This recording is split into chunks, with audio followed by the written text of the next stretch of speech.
In the previous lecture, we met the abstract theory of Li algebras. In this lecture, we are going to continue along that path, but just so that the discussion does not become too abstract, we are also going to take a look at a few examples from time to time. Most of our examples will be taken from the familiar field of quantum mechanics, and here the Li bracket between operators would simply be nothing other than our familiar old thing in quantum mechanics, the commutator bracket.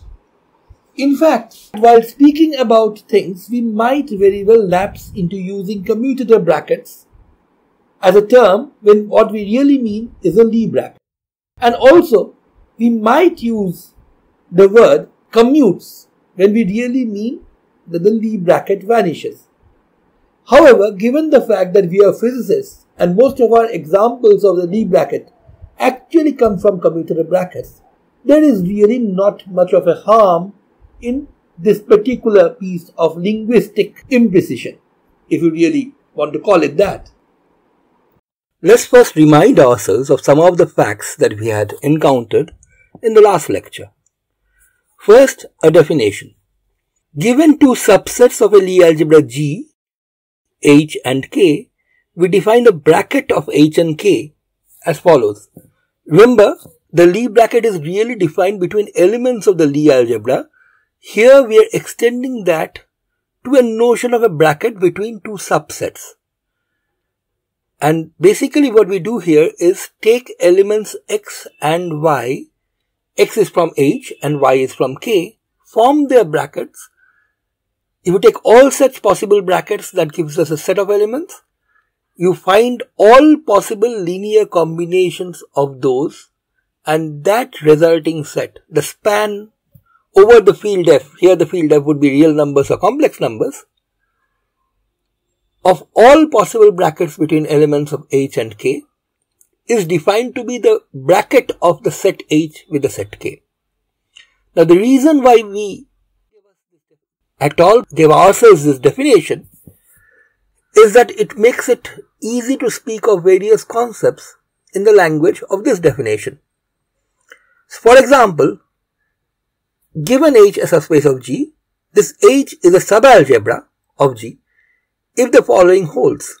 The bracket of the subset H with the subset H, that is subset H with itself, is actually contained within the subset H. This essentially ensures that whenever you take two elements of H and form the Li bracket, you get a result in H. And if H is a subspace with this additional constraint, this is exactly what is a subalgebra of G. Another important concept that we met in the last lecture was that of an ideal. An ideal is one in which if you take a Li bracket of an element from the ideal, which is a subspace of G, with any element of G, you get a result in this subspace H. So, in the language of brackets between subspaces or subsets, this becomes bracket between H, the subspace, and G, the whole space, is contained entirely within H. Note that these subset notations are just inclusions. They may be equal to, or the spaces may be strictly smaller than H in either of the cases. But basically what we want in the first case for subalgebra is that if you take brackets of any two elements of H, you get a result in H. For the ideal, it's stronger. Not only do you get an element in H if you take brackets of two elements in H, you take a bracket of an element in H with any element in the Li algebra G, you have to get something in H. Up until this point, we have been operating at a fairly abstract level. We have talked about a vector space V on which you have this Li brackets, an operation with certain properties, and we have described things in terms of these abstract concepts. It is perhaps more useful to have at our disposal a few examples which we can refer to clarify our concepts from time to time. Now, one advantage of studying this topic is that we have plenty of examples of Li algebras from our study of quantum mechanics, even if we did not call them Li algebras at that stage. Now, let me give you an example, a very, very familiar example from quantum mechanics, where the Li algebra is a vector space which is spanned by three very familiar operators: the lowering operator A, the raising operator A dagger, and the identity. This is all very, very familiar from our study of the harmonic oscillator.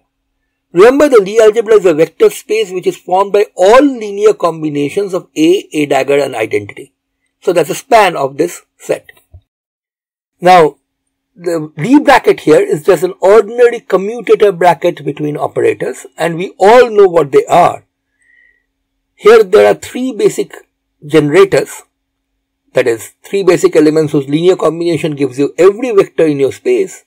So all you have to do is specify how these three basic elements commute among themselves. Using standard properties of the commutator, you can figure out all other Li brackets or commutator brackets simply if you know the commutator brackets of A dagger, and I between themselves. And because there are three pairs here, there are three independent Li brackets, and the only non-trivial one among them is the very familiar result that A dagger, this commutator, is the identity.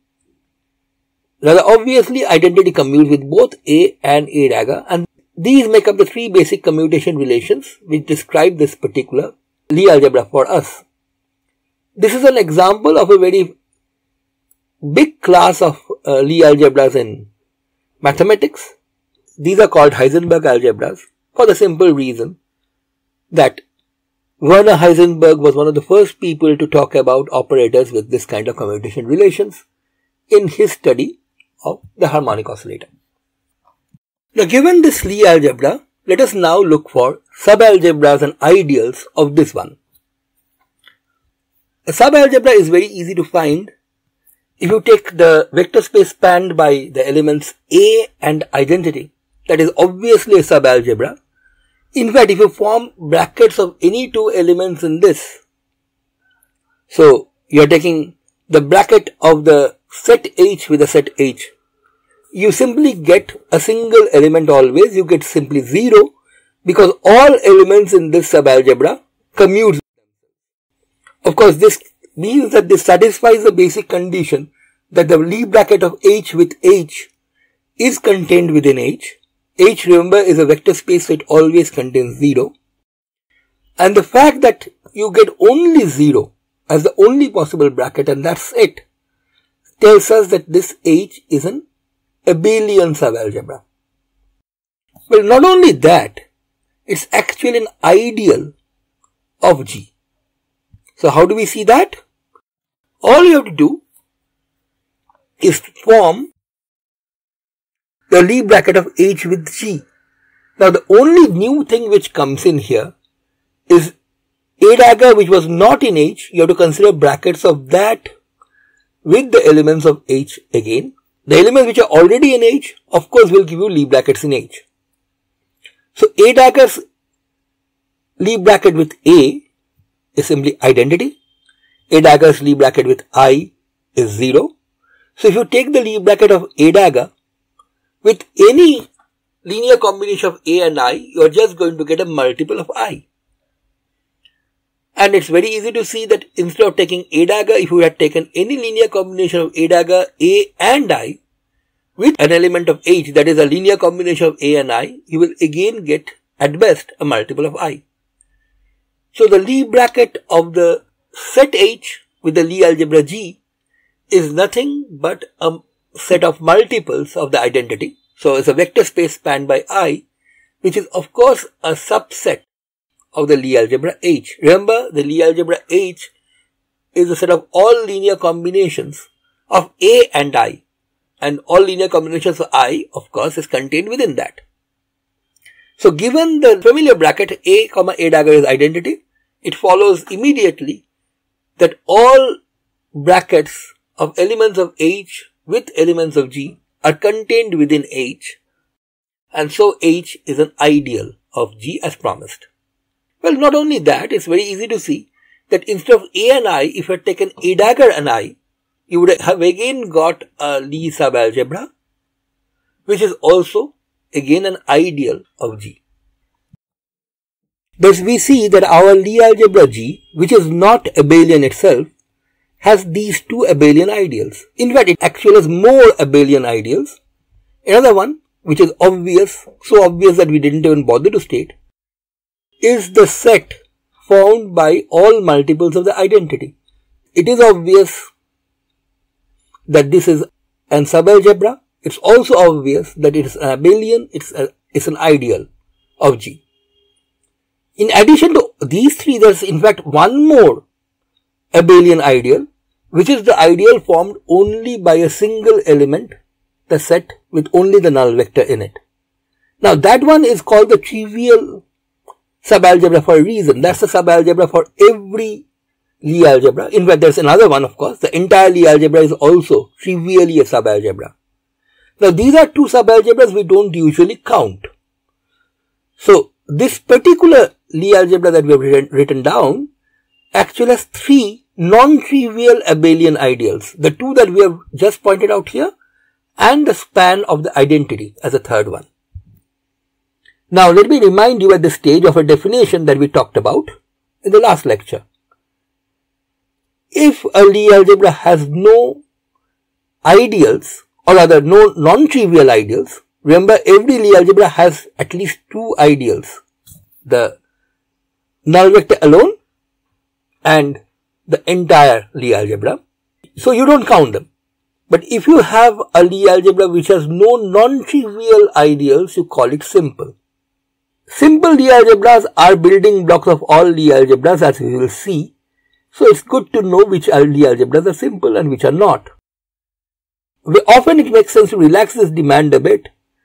If a Li algebra has an ideal but has no non-trivial abelian ideals, then we say that the Li algebra is semi-simple.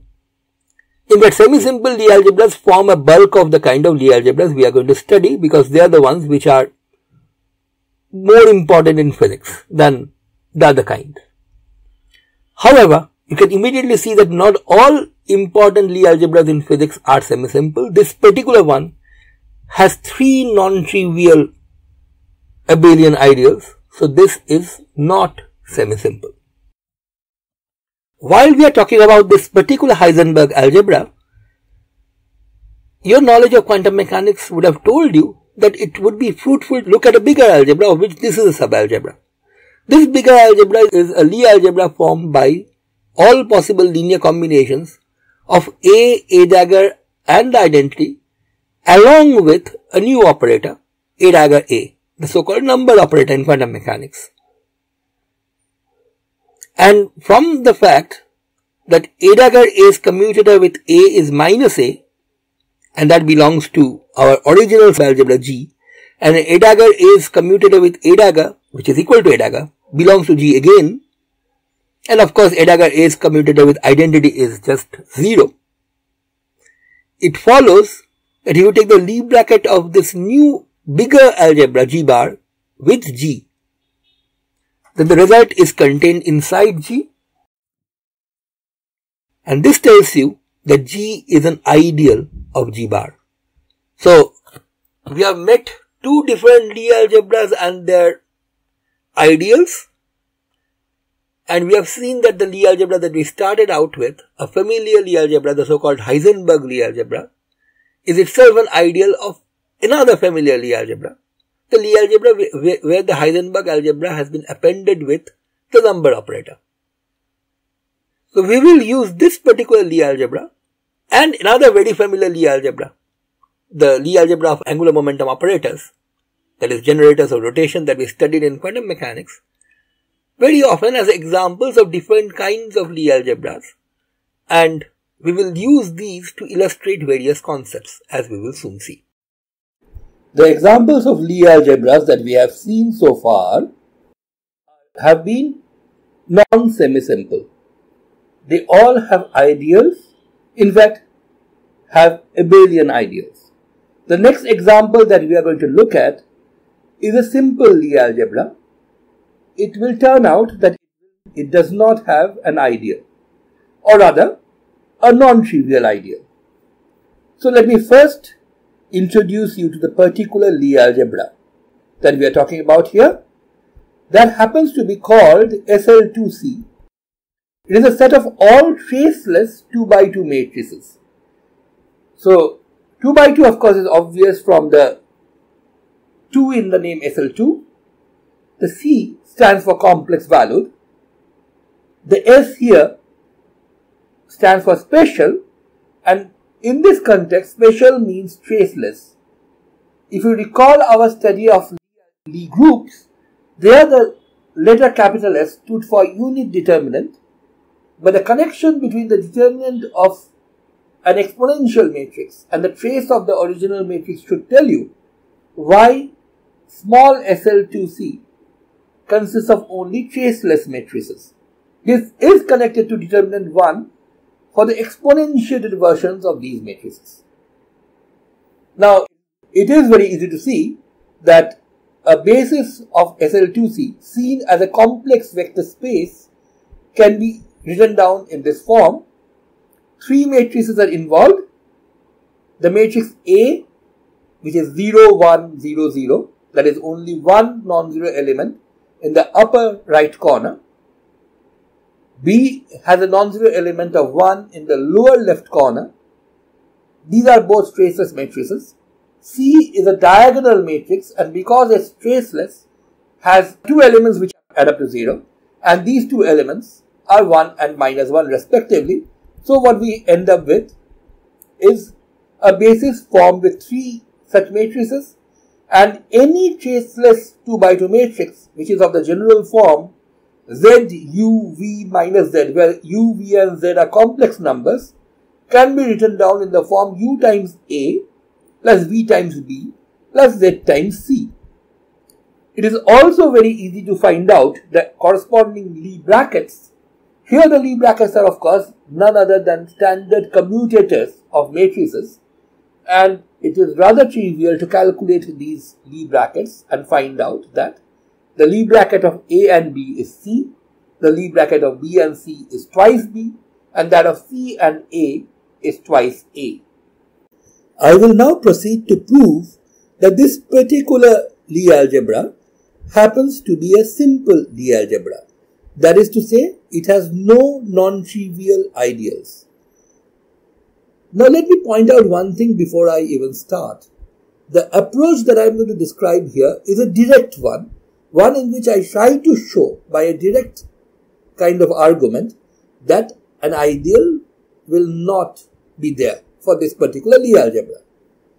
While this argument is direct, it is also rather cumbersome, and though it can be carried out for this simple case, trying to use this approach for a more complicated Li algebra would be very, very difficult indeed. So what I am going to talk about now is not the standard method by which you determine whether a given Li algebra has non-trivial ideals or not. When we pick up enough machinery about Li algebras, we will learn how to figure out these answers without going through the detailed kind of argument that I am going to outline now. Having said that, the detailed argument has an advantage that it sort of clarifies exactly what we are looking for. At the same time, let me also tell you the reason why this argument is bound to be cumbersome. After all, we are looking to prove that a certain thing does not exist. Proving that something exists is relatively easy. All you have to do is find one example, and that is it. So, in our previous examples, we managed to find abelian ideals, and that's all we really needed to do. In this case, however, we have to show that no non-trivial ideals exist, and that means that the work has to be done either by an exhaustive search or a rather detailed logical argument which will show you that no such ideal can exist. The approach I am going to take is the latter.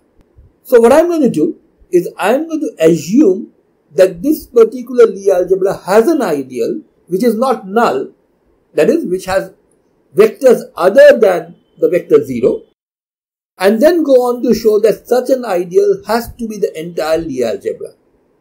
And that will establish that this particular Li algebra has no non-trivial ideal. Let us now denote this non-zero ideal of SL2C by the letter I, and let us consider an arbitrary element of this ideal.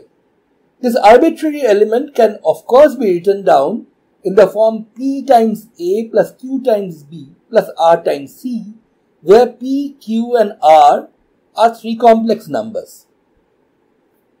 Of course, every element of SL2C can be written down in this form because of the fact that A, B and C provide a basis for the underlying vector space. What we want to do is figure out what kind of special conditions, if any, have to be imposed on the complex numbers P, Q and R to ensure that they are elements of an ideal. Now, one of the first requirements of an ideal is that if you take the commutator of an element of the ideal with an arbitrary element of my Li algebra, I am going to end up with an element of the ideal. Starting from that, what we can of course claim is that the commutator of C with PA plus QB plus RC, namely twice PA minus twice QB, this of course is a result which follows trivially from the basic Li brackets that we have already written down above. This must be an element of the ideal. And continuing with this, if I take the commutator of this particular element 2PA minus 2QB with C, I am going to end up with 4PA plus 4QB, which is again going to be an element of the ideal I. So note that we have started out with the demand that this particular element PA plus QB plus RC is an element of the ideal I, and we have concluded that 4 times PA plus 4 times QB must be an element of the ideal. But since the ideal is a vector subspace, any linear combination of its elements must be in the ideal again, and that is why 4 times the original element PA plus QB plus RC minus this new element 4PA plus 4QB must be in the ideal, and hence 4RC must be an ideal element, and this tells us that there are two possibilities now. Either this particular element 4RC, which we know has to be in the ideal, is the zero element, that is R, the complex number is simply 0. If not, C has to belong to the ideal I. Now, if C is in the ideal, then the result of commutation of C with any Li algebra element must be in the ideal. Now, this immediately tells us that A must be in the ideal, because if you take a Li bracket of C with A, you end up with a multiple of A. And by the same kind of argument, we can easily see that B must be in the ideal too. Of course, if all three of the basis vectors C, A and B of the Li algebra SL2C are in the ideal, then the ideal has to be nothing other than SL2C itself. So, if R is not 0, the only possible non-zero ideal that you end up with is the entire Li algebra SL2C. So let us now examine the possibility that R might be 0. If R is 0, then for some P and Q, elements of the form P times A plus Q times B must belong to the ideal. Remember, we have started with a general element PA plus QB plus RC as an element of the I, but now that we have concluded that R must be 0, we have only PA plus QB. However, if you take the commutator of PA plus QB with A, which is an element of my Li algebra, you end up with QC. And that immediately tells you that if since C is not in the ideal, Q must be 0. So we are left only with PA. But if you take the commutator of B with PA, you end up with minus PC. That has to belong to I again. And once again, since C is not in our ideal by assumption, P has to be 0. But that of course leads to a contradiction, because it tells you that the only element that you can have in your ideal is the element which corresponds to P, Q and R all being 0, which is the 0 vector. In other words, if you have an ideal of SL2C which consists of anything other than the null vector alone, then C has to be in that ideal, and as we have already shown, that means that all vectors of SL2C, all possible linear combinations of A, B and C have to be in the ideal. Thus, the only non-zero ideal which SL2C has is SL2C itself. So there are no non-trivial ideals. So we have managed to prove that SL2C is a simple Li algebra. After this foray into some concrete examples, let us return to definitions and some basic theory. The first of the definitions that we are going to introduce in this lecture is that of a derived algebra of a given Li algebra. So given a Li algebra G, the derived algebra, which we denote by G prime, is defined simply as the Li bracket of G with itself. So G prime essentially consists of all vectors that you can get as the result of the commutation operation or the Li bracket operation between elements of G. And it is rather easy to see that G prime has to be an ideal of G, because once you start taking commutators of elements of G with elements in G prime, this is of course a subset of the commutators of elements in G with elements of G itself, and hence has to be contained in G prime. So this is one ideal which every Li algebra has.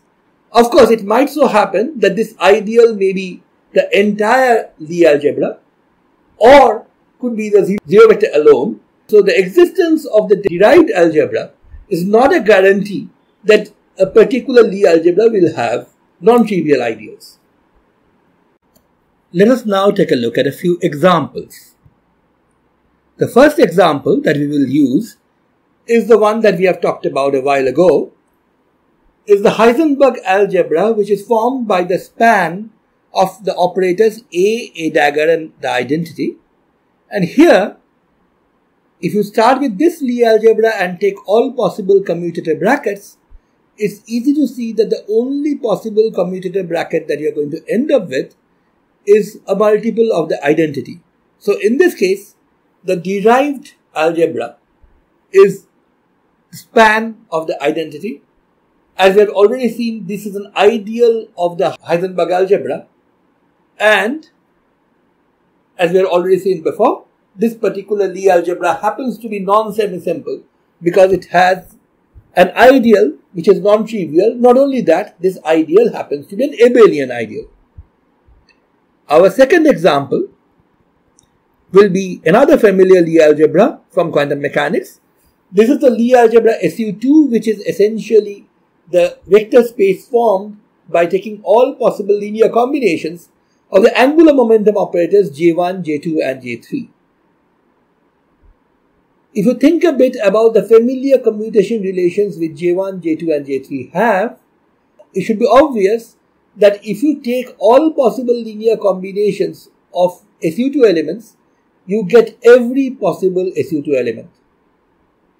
If you take Jx and Jy, or J1 and J2's commutator, you end up with J3, up to a factor of course. If you take J2 and J3, you end up with J1, and J3 and J1 give you J2. So basically the entire Li algebra of Su2 can be recovered by taking commutator brackets of its elements. So in this case, the derived algebra is just G itself. And just to take a look at a slightly more non-trivial example, let's look at the extended Heisenberg algebra, the one in which we actually take A dagger A, and identity. You may have spotted that there is a slight mistake in what I have written here, G is not really the set formed by these four operators. G, the Li algebra, is the span of these four operators. All possible linear combinations have to be taken. Having said that, we might often specify a Li algebra by just specifying its basis vectors or generators, and sometimes we might even omit, as we have done here, to mention that you are supposed to take the span of these basis vectors.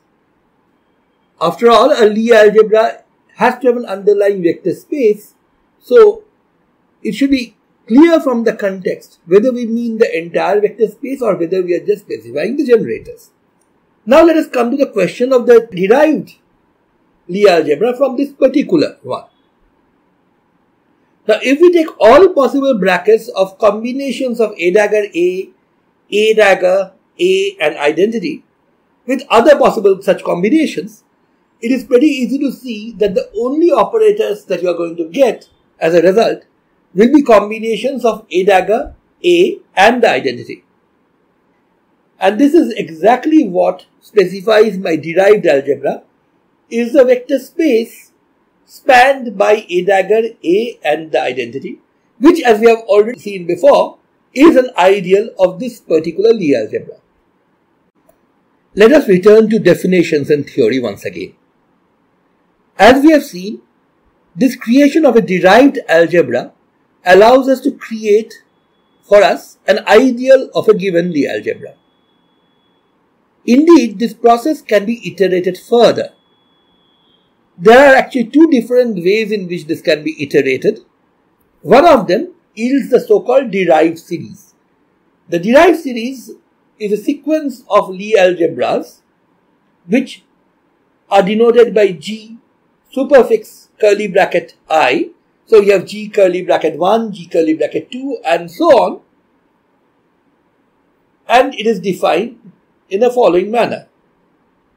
G curly bracket 1 is nothing but our derived algebra G prime, which of course is the Li algebra you get by taking the Li bracket of the original Li algebra with itself.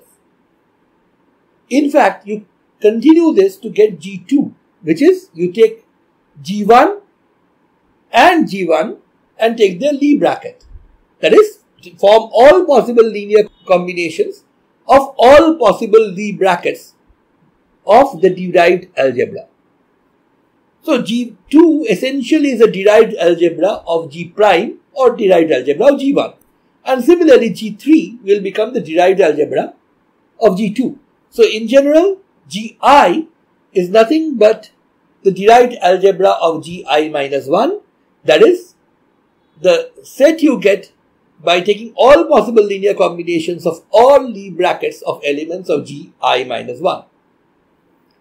So in this way, you can produce a sequence of sets, and it is very easy to figure out that each of these sets are actually ideals of the original Li algebra. The derived series is also known as the upper central series, and at this point, let me also issue a word of warning. The notation that I have used here, G with a superfix with curly bracket I, is pretty common, but it differs in minor respects from book to book. So if you are reading a given textbook, please make sure you understand the notation that they are using there. Apart from the derived series or the so-called upper central series, there is another way in which you can iterate the process of derivation. This process also starts with G prime and continues in a slightly different manner. This is called a lower central series, and in accordance with the name, we are going to write this series, or strictly speaking, the sequence of Li algebras with the same letter as the original Li algebra, that is G, but with the suffix I, again written within curly brackets. And once again, as I have said before, this notation, while pretty standard, is not universally adhered to, so please refer to the textbook you are reading in order to be sure what the notation is. Now this is defined in the following way. G curly bracket 1 again is G prime, the derived algebra. But to get the G curly bracket 2, what you are going to take is a Li bracket of G with G curly bracket 1. G3 will be the Li bracket of G with G curly bracket 2, and in general, Gi will be the Li bracket of G, the original Li algebra, with the previous element of the series, that is Gi minus 1. So in the lower central series, you take the brackets of each term with the whole Li algebra, not with just the previous one. Once again, the discussion is becoming a bit on the abstract side, so let us take a look at a few examples to make our ideas more concrete. The first example that we will talk about is our familiar old friend, the Li Algebra Su, the span of the angular momentum operators J1, J2 and J3. Here, both G upper 1 and G lower 1 is none other than G prime. This of course is the case for all Li algebras. However, as we have already seen before, in this case G prime is exactly the same as G, and that means that as you keep on iterating this process, you will keep on getting G back over and over again. So, for all integers I, the element Gi in both the upper and the lower central series, that is G suffix curly I and G suffix curly I, are both going to be exactly equal to the element G, nothing else. So in this case, the upper and lower central series are identical and they consist of only one element repeating over and over again, that is a Li algebra G keeps on coming back over and over again. Let us take a look at another example, this time from our previous friend. This is the span of A dagger A dagger and identity. As we have already seen before, G1, both the upper and the lower central series, that is G prime, is nothing but the span of A dagger and identity, that is the Heisenberg algebra. Now what happens if you continue this? Now, let us take a look first at the upper central series, that is, the one which you get by taking derived algebras of derived algebras of derived algebras. So, G2 is nothing but the derived algebra from G1, which we have already seen before, is nothing but the span of the identity. That is, if you take elements from G1, which is G prime, this linear combination of A dagger and I, and take their commutators, all you are going to get ever is a multiple of the identity. So that is what G2 is, the linear vector space spanned by just the identity. And G3 is of course the derivative of G2, which is set of all Li brackets that you are going to get by taking two elements of G2 together. And in this case, G2 being abelian, it immediately follows that G3 has to be nothing but just the null vector. And that's it. So, of course, in this case, the upper central series terminates at curly bracket 0 and there is no further term, or strictly speaking, you can keep on going over and over again, but then you will keep on getting curly bracket 0 over and over again. In such cases, we say that the upper central series terminates at the set with only 0. Now, what about the lower central series? The lower central series starts with G prime, as does the upper central series. But then what you are supposed to do is take the Li bracket of G prime, which is G lower 1, with the entire algebra G, instead of taking the lower Li bracket of G1 with G1 that we would have done to get G2 in the upper central series. Now, it is pretty easy to see that in this particular case, the Li bracket of G with G lower 1 is actually going to give you G lower 1 back. And that immediately tells me that for all I, which is 1 or more, G curly bracket I is simply going to be G lower 1, that is the original G prime, the span of A dagger and identity. Now this is pretty straightforward, but since this is something new to perhaps many of you, I'm going to just give you a detailed explanation of how this happens. Note the G in this case is a span of A dagger A and I, that is a general typical vector in G will be a linear combination of A dagger A and I. a typical element in G curly bracket 1 will be a linear combination of A dagger, A and I. Now when you take the Li bracket of any such two elements, you would typically end up with the Li bracket of A dagger A with A, which will give you minus A, so it gives you A or a multiple. A dagger A with A dagger, that will give you A dagger. And A dagger coming from G can very well give you a Li bracket of identity when you take the Li bracket with A coming from G1. It should be pretty easy to see from here that this means that if you take all possible Li brackets of elements of G and elements of G1, you are going to end up with all possible linear combinations of A dagger and I, the three resulting Li brackets that you can see on the screen here. And that is why G curly bracket 2 is going to be exactly the same as G curly bracket 1 in the lower central series. So the lower central series in this case does not terminate. You get G curly bracket 1 and it keeps on repeating at G curly bracket 1 over and over again. Now, some features of the lower and upper central series should be obvious or rather straightforward from what we have already said before. For example, it is sort of obvious that each of these series form a sort of nested subspaces. That is, for the upper central series, G contains G1, which in turn contains G2, which in turn contains G3, and so on. And not only that, each Li algebra in this chain is an ideal of its predecessor. So G2, which is of course the derived algebra of G1, is an ideal of G1, G3 is an ideal of G2, and so on. And it's also rather obvious that this implies that all of these are ideals of G. As far as the lower central series is concerned, the same considerations hold. A bit of thought will show you that each element in the lower central series happens to be an ideal of the previous Li algebra and, of course, an ideal of G. Another result which should also be pretty easy to understand is that for each and every J, which is 1, 2, 3 and so on, G upper J is contained within G lower J. G upper 1 and G lower 1 are exactly the same, and subsequently G upper 2 will be contained in G lower 2, G upper 3 will be contained in G lower 3, etc.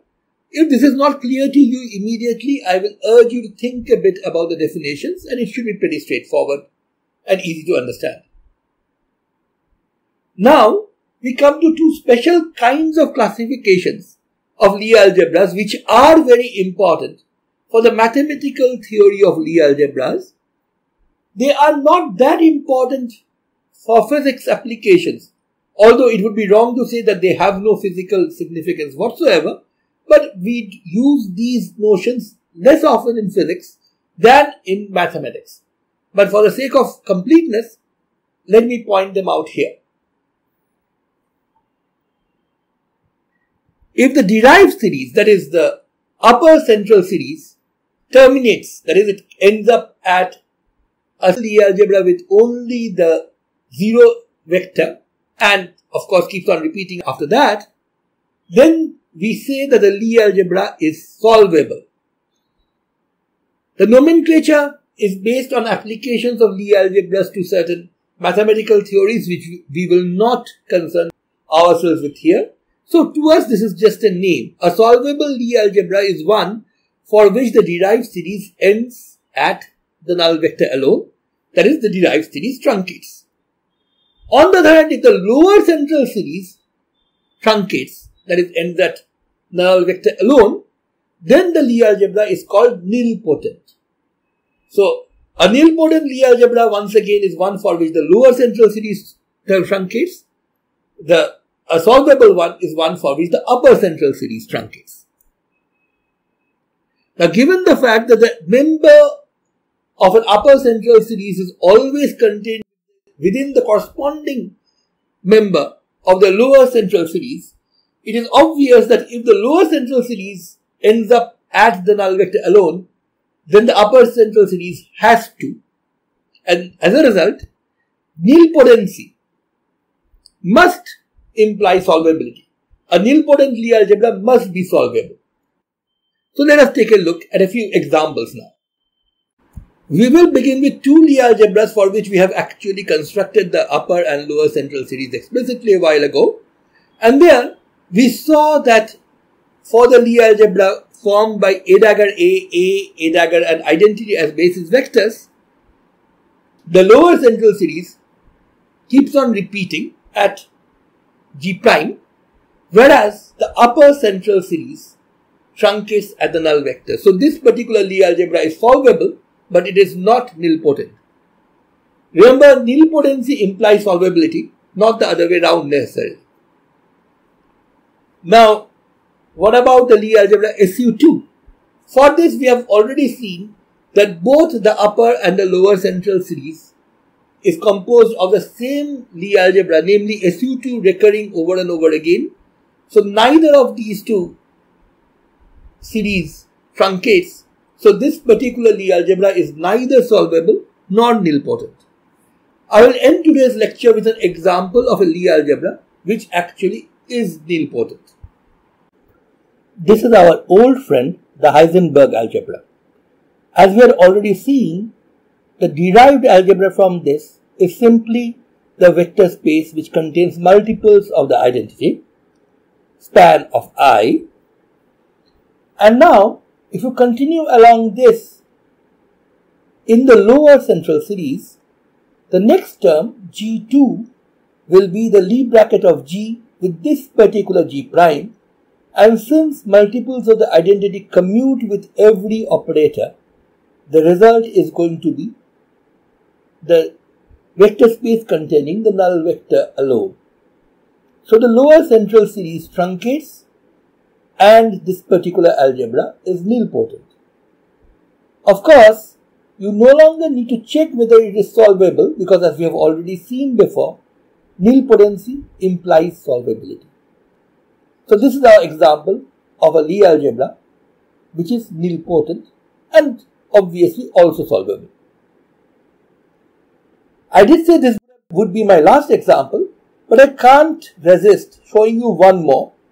Although frankly this is not really a different example, this is just a generalization of the Heisenberg algebra that we talked about right now.